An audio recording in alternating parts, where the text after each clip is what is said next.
Today we are going to worship Shri Krishna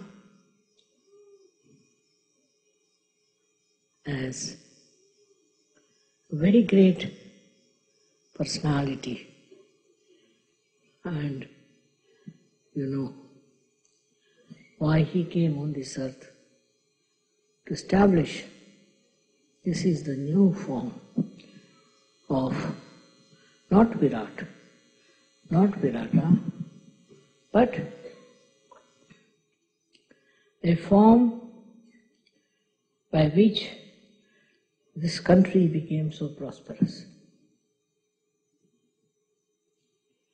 And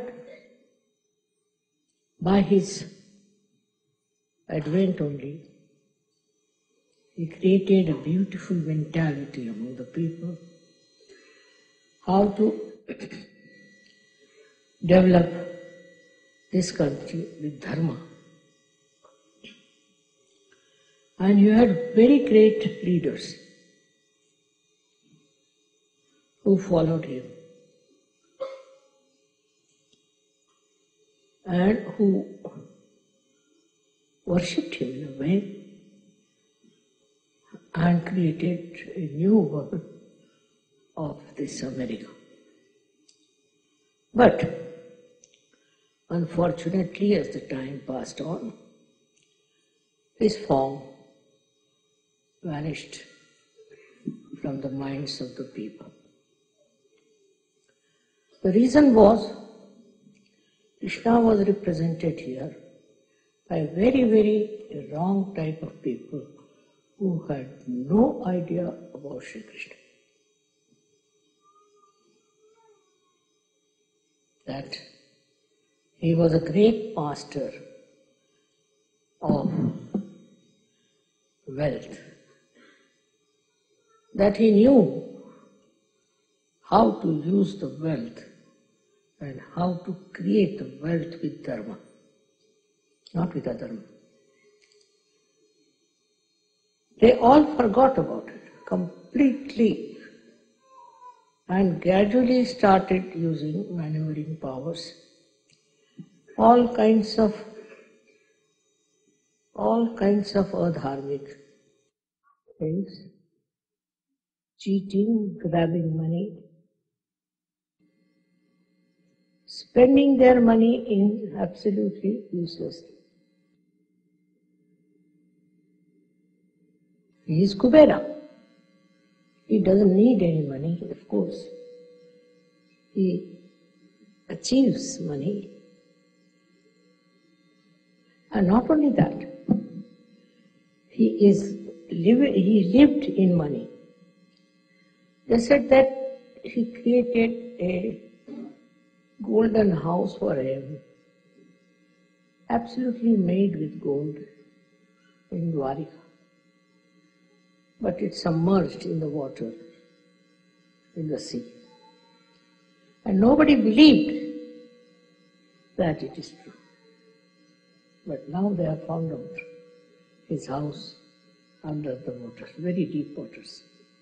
So, all their conjecture about him was wrong, all false. That he was definitely a man who made lots of money by dharma. Also, he was a son of a king, and he built this Dwarika out of gold. It is still there, and people have found it, but under the sea. Thousands of years have passed, but still existed. Only because perhaps we belong to Shri Krishna, it is still existing. That's what it is. Because he was the one who was for Satya, for truth. He was for truth. And he worked out everything on the principle of truth. Whatever was not truth, he tried to finish it up. Whatever was destructive, he tried to remove that. And he established himself through truth only. He is the one who represents the truth, absolute truth, and how the truth can prevail in everything. I'm just the opposite of him because I don't understand money at all. But he's looking after that part in my life. So I'm so hopelessly bad. I don't understand banking. I don't understand money. I can't even count money. Now, what can you say to that? But he's there to look after. And I have never a dearth of money, never a dearth of any wealth. It's all full of it. Also, it comes through your sense of satisfaction. If you have that sense of satisfaction, you don't look for money. What happened in your country that some people got money? If you got little money, then you get the taste of money. They are not satisfied people. So like mad, they went on spending on nonsensical things. It is something very much human. After human evolution, after you have reached a certain state of enlightenment, then all these demeaning things like greed all disappear from your character. You don't have that greed in you anymore, and you become extremely a satisfied person. To you, money is there, all right, but it's not so important. It is just that you think you don't need it, and you get it. All done by Shri Krishna all over. Can you imagine? He is doing all this, looking after you and helping you with money. We started Sahaja without a single pie. I never had any problem. So, one thing, as Kubera, he is the supplier of money. He looks after people who don't have money. He gives money to people who stand by truth, who enjoy the life of truth. It is his work that people enjoy wealth. Otherwise they don't. They have this much, they want to have more. That means they don't enjoy the wealth. They have a little, they want to get much more. Why? Because they are not enjoying whatever they have. But after self-realization, you will see that you enjoy whatever you have. You enjoy it fully, absolutely, and you don't hanker after something that is not there. Doesn't matter if you don't have. Many a times people have asked me, Mother, why not we have the puja of Krishna as Kubera? I said, no. Just now everybody is trying to become Kubera. Let them learn a lesson. And then we will have the puja of Kubera. And that's why today I have agreed to have this puja. Because now you have seen what happens if you have greed. You go on committing all kinds of sins, all kinds of wrong things, which can destroy your country. Such a rich country has now become a poor country. Where is that money gone? They are very clever. Somebody told me today that this money with the insurance. My God, I said, the law is such that you can't get out that money. Secondly, they said that it is in offshore and all that. I said, but see now, they were never afraid that they'll be caught up. And they continued for so many years. But I'm sure one day they'll all be exposed by Kubera himself. So, today by worshipping Kubera, what we are doing, we are going to establish the truth of money. What lies behind the money? What is the point of having money? This country had money. As a result, so many good people came here to work, and you had so many complimentary things. You had lots of people who have complimented. Because I think in certain things Americans were a little less. Not in intelligence, but in brilliance I think they were a little bit lacking. So they got very brilliant people from abroad. And also they were very focused people, so they worked it out very well. Also they respected people who came with brains. So this is what happens when you forget that truth is the main point. If you don't have the truth, no use having money. Because what you did was to go around with this thing, that thing, all kinds of things, to just get money. The other day I was traveling through Las Vegas, last year. And when we stopped at that airport, so many people walked into the aeroplane. And they all were looking as if somebody is dead in their family, what has happened. First I couldn't understand. Then said, Mother, they have lost all their money.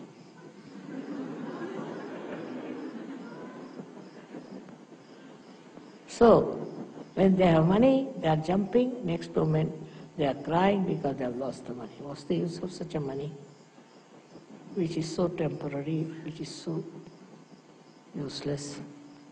But that is human nature, to run after Maya. And this is the quality of money, that it gives you Maya. Maya like this, that they get a little money somewhere. With that little money, they buy something. Then they think money is very important. So you can buy lots of things. You can buy cars, you can buy aeroplanes, this, that. So there is where Maya plays on. And you start running after that mad money, which makes you mad. It's nice that at this juncture they have discovered the falsehood of this Maya money. And I'm so happy that they were all handcuffed and all their power of money was finished. So, this Kubera is working out all these tricks. Krishna is a very tricky, extremely tricky personality. He puts the tricks every action after every action. Now money matters, he first befools you, that you run after it. And then you just discover that it was stupidity. We have a story in our country called Sheikh Chili. He got little money and he got into the grab of this Maya. So he thought, I can do very well. So he started dreaming as to what he should do. So he went and bought lots of eggs. And he said, now these eggs will have little chicks, which will grow, which will I'll sell, and I'll have so much money, like that he was talking. And while thinking about it in his mind, went off to sleep. And then in his sleep he fell on the eggs, and all the eggs broke.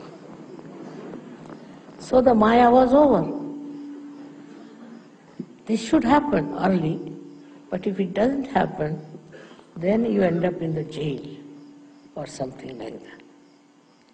Sahaja is one thing which gives you a complete vision of the destruction that can follow this Maya business. It is something, such a insight that you don't have to do anything with it. I'm different, I told you, I don't understand it at all. But even if you understand the value of money, even if you understand that money can bring lots of things to you, despite that you don't look at it, just turn your face. That is the sign of a real Sahaja. To him, it doesn't matter temperamentally. It's not that he does something for that or tells his mind, nothing. Temperamentally, he doesn't care for money, just because he's above it. The one who is above money is a real Sahaja. The one who is engulfed in the nonsense and the Maya of money is not a Sahaja. Of course, I have seen most of the Sahajas are extremely honest, especially in the West. But in India, there's a disease, as you have some here viruses. We have certain viruses in India also. So they still go on running after money. To them, money is important. But in the evolutionary process, if you reach a certain state where you rise above your Nabhi chakra, rise your Nabhi chakra, then money is not so important. It's not so important. To me, I find I cannot buy things unnecessary. Of course, there are so many unnecessary things gathered because you people give me presents, this, that. But myself, you will be amazed, I'm so nervous, or I should say hesitant, or you may call it absolutely absent from the spot where they are doing any business, any purchasing. Come here and fix it, please.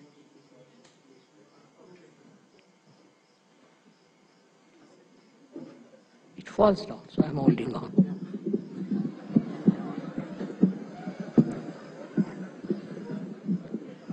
Correct? Now all right. In the same way, Sahajogis have to fix their mind.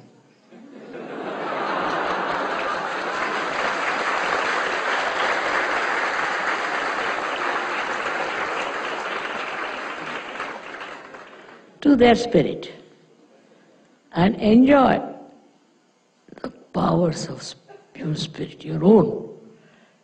That enjoyment, once you get it, you don't fall to your greed. This is something very, very simple. But sometimes you don't do it. You get enamored by something, maybe a car, maybe an aeroplane, I don't know what, whatever it is. It's a headache to have too many cars, isn't it? But people have. They think by that people are impressed and they think no end of themselves and nothing. If they are impressed, what is the use to us? What do we get out of it? Sahaja has his own spirit to enjoy more than anything else. He doesn't want to possess anything.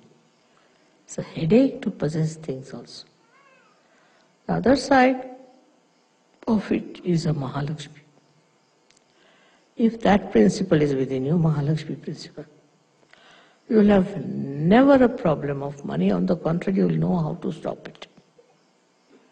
So far, as I am concerned, I get fed up of my Mahalakshmi principle. Because I don't know from where it works out, how it works out. without any effort. But temperamentally, I have no interest at all. Temperament. But it is I don't know what is the cause of this effect. Now supposing I buy a small thing, just like that. It will sell at least 10 times more. It will be of value at least 10 times more. I don't know how. It's very surprising. Automatically, I'll buy something very small and I find it's very expensive. How it works, that must be miracles of Mahalakshmi, I think. So, what I have to tell you is this, that you should not worry about your financial situations at all.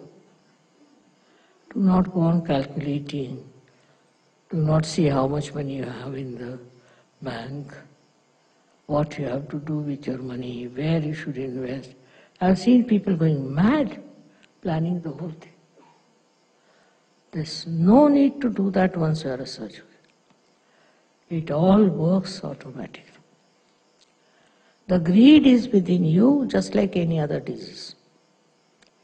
As you have diseases, greed is also there. As your diseases can get cured with Sahaja Yoga, your diseases, as much as your greed is, it vanishes. If you don't know what is greed is, the only way to counterbalance is to become extremely generous. If you are extremely generous, greed will run away. That may be another way of doing it. Supposing you get something in your house and you think it is too much. Not to get rid of it, but just you think it's too much, you should give it to someone. You just start thinking, whom can you give? And immediately you remember, oh, that person doesn't have this. Let me give him this. And if you give him, he'll be so thankful. And he'll say all kinds of nice things to you, which normally nobody would say to you. Nobody.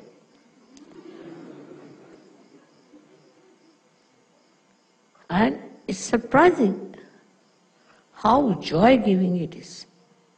How people like your generosity. So you have to be generous, just generous. Not with yourself, but with others. As much as possible, be generous. Generosity is very love-giving. One of the expressions of your love. Many a times it has happened with me. That I saw somebody needed something and kept it in my mind. And I bought that thing and gave it to that person. And the amount of love that person gave me was 1,000 times more than what I would have got joy out of buying it, buy that thing. It was so insipid for me, but for him it was. He told so many people, mother gave me this, mother gave me that. I was surprised. Then they asked me, mother, how did you give him?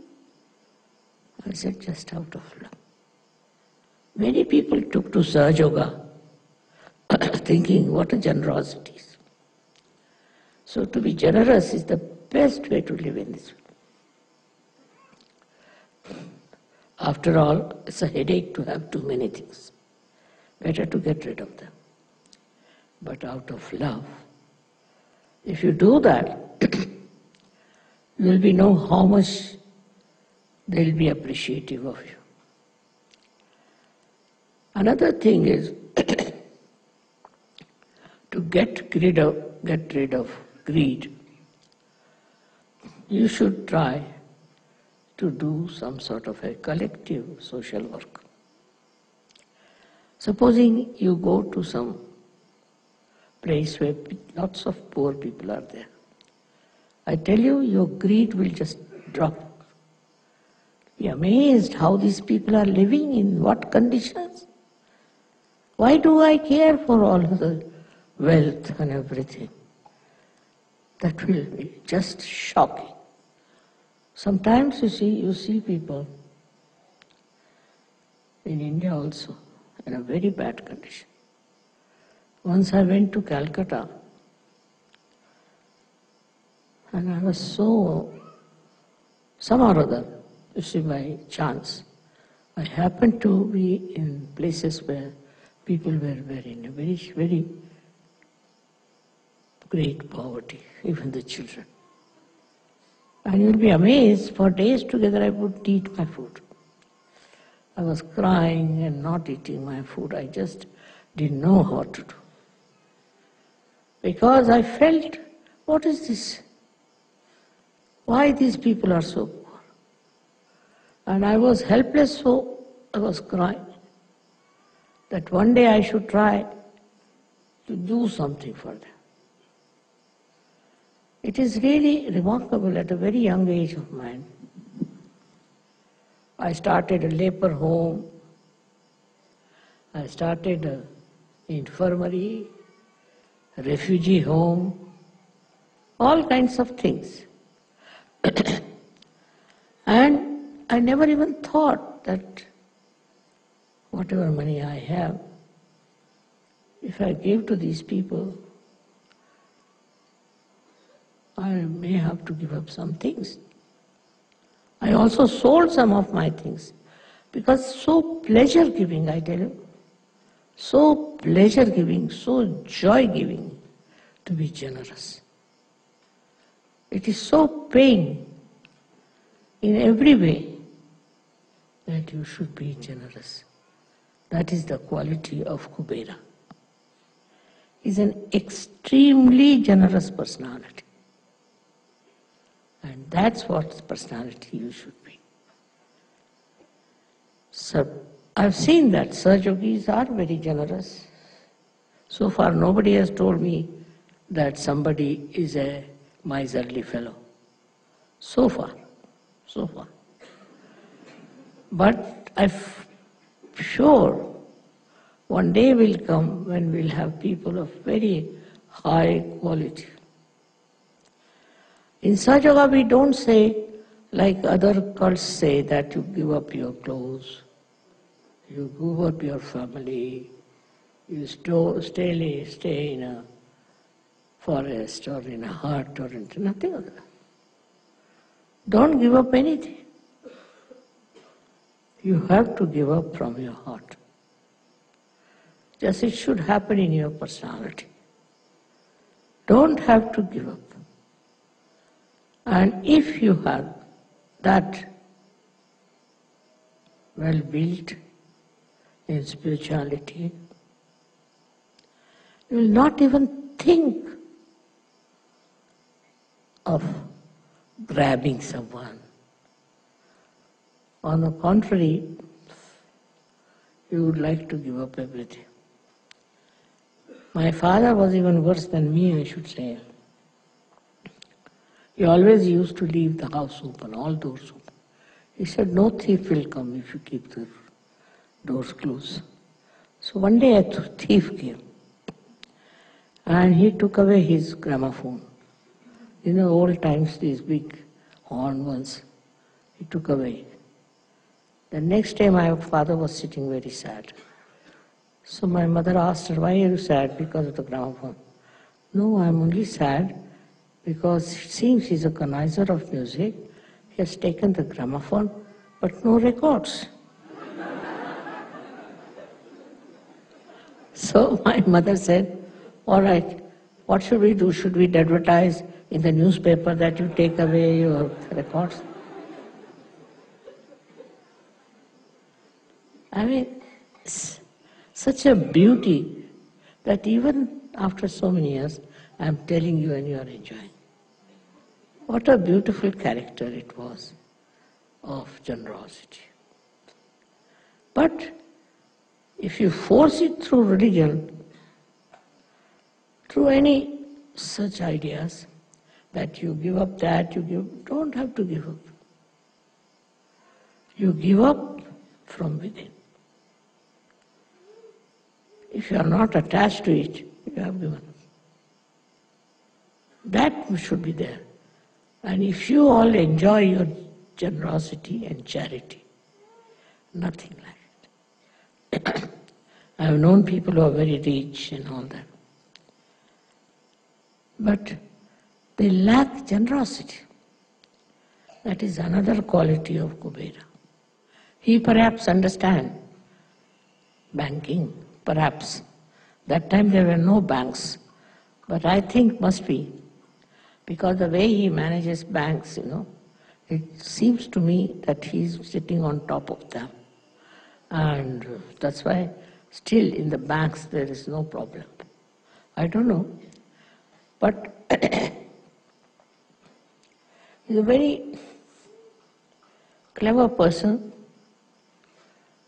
very intelligent, very alert, which is important if you have to deal with money. Though he was absolutely detached from money. And just see his life, what he did. He lived in childhood with his guru, and he used to take what you call the cows and herds outside in the jungles. That is how he lived in his childhood. And later on, he was playing with the boys who were looking after the cows in a very, ordinary family.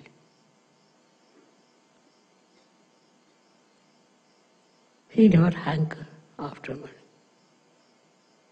He used to steal the butter, because these ladies used to sell these to Kansas military people. So he used to eat that, so that this lady should not give it to them. Just imagine, such a little boy like him. So actually, how he was teaching them a lesson. Those ladies were greedy, wanted to give that to these horrible soldiers, and he would eat all that butter himself. In everything that he did, what you see is extreme generosity. Extreme generosity. With all his intelligence, he was so good. And he killed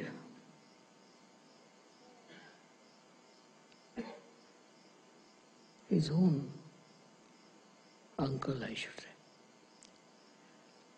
For him, it was not important. So-called relations were not important. But what you see in our India especially, that relations are very important. The father is a thief, his son is a thief, his grandson is a thief, all of them are thieves. Can you imagine? I haven't seen in a family, if there's one person who is a thief, anyone is progeny are honest. It's a very funny thing. But such greed crawls into their minds that they don't think is important. They just think that stealing is the only way one can live. Though in India, there are people who are extremely honest. I have seen our servants, they never steal nothing, never. I don't know, they have no reasoning for it. It's a matter of habit. They never steal anything. Very surprising. Why? Why don't they steal? They are happy with their lives. They don't want to change it. They don't want to have these horrible things that can put them in jail. But they don't know. They don't even think about it. They just don't do it. Why? Because they have a sense of shame. In the poorer people's sense of shame is very, very developed. In that society, they have a great respect for people who are honest. And they are all honest. One of them may be not, but they have no respect for such a person. Because they think self-respect is the biggest thing. Can you imagine these poor people? They have food once a day. But to them, their self-respect is above everything. So the third solution for this kind of a nonsensical greed is your self-respect. Why should you steal? Why should you have anything that is stolen? Or why should you have anything that belongs to another person? If you have that self-respect within you, you won't touch anything that is not yours. When the servants can do that, why not people who are not that badly off? It is a temperament of a higher level, I think, which they develop, where there is self-respect is much more important than all kinds of other things that may satisfy their greed. One thing about greed is it is never satisfied. It is never satisfied. I have seen people who were very rich once upon a time became very, very poor. So to them life has become hell. They can't live without their great, I should say, pomp and show. But they don't understand that it was false. They just go on feeling extremely downtrodden when they lose their money. Then there are people who want to have money. They'll do anything but get money. It's a very funny thing, but also power is the same as that. If you have your own powers, you don't hanker after these powers. But they want to have power because they want to have money. And they get power with money. Can you imagine? Where are human beings? At what level? At what level of evolution they are? They are going round and round the circle of this money. This is Nabhi Chakra, which has to improve, which gives you satisfaction. If your Nabhi Chakra is satisfied, you have achieved the state of Kubera. That's very important to see that your Nabhi should be satisfied. There are so many other kinds of things we have. But I think now the worst is this greed. And this, if it is managed somehow, brought to its own level, then I think world will improve very much. May God bless you.